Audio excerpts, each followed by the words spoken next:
La Guinée se prépare pour célébrer la 66e année de son accession à l'indépendance. Cette année, certains jeunes comptent célébrer cette date autrement. Les jeunes de l'Axe se mobilisent pour célébrer cette année autrement. Loin de la violence, ils comptent mobiliser des fonds pour aider les démunis et orphelins du pays. On a rencontré ce vendredi leur porte-parole, reportage Abdourahmane Boukeyaba et Mamadi Sangaré.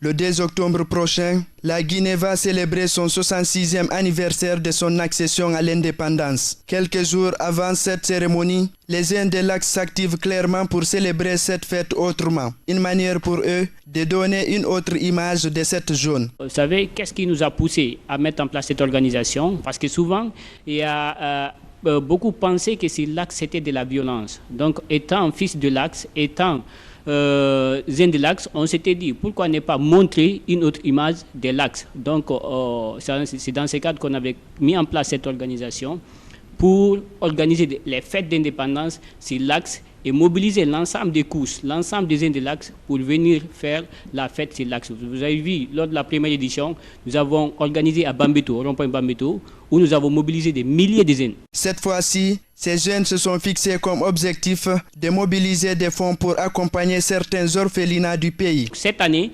en faisant la fête autrement, qu'est-ce qu'on fait?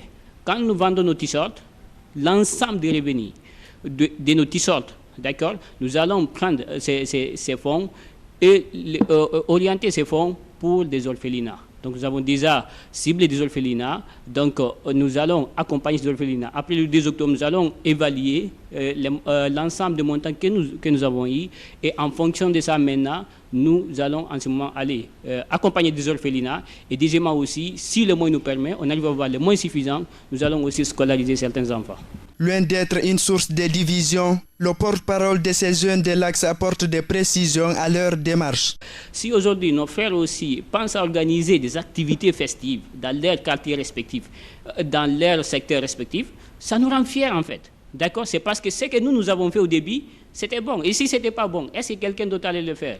Donc ce n'est pas une division, nous sommes déjà, on se connaît tous, on a même fait des rencontres. Poursuivant, le porte-parole de ces jeunes lance un appel aux autorités et aux citoyens guinéens. Pour nous, aujourd'hui, ce qu'on peut demander à ceux qui nous dirigent, c'est de se battre pour mettre en place vraiment un fondement démocratique qui pourra ici permettre à chaque fils de ce pays de vivre dans la paix, de vivre dans ce qu'on appelle dans une liberté totale. Et à l'endroit de la jeunesse guinéenne, ce que je pourrais demander à l'ensemble des jeunes de Guinée et ceux de l'Axe, c'est d'être unis. Parce que Thomas Sankara disait quoi? Unis nous sommes forts, désunis nous serons faibles. Donc si la jeunesse, elle est unie, ça serait une force motrice.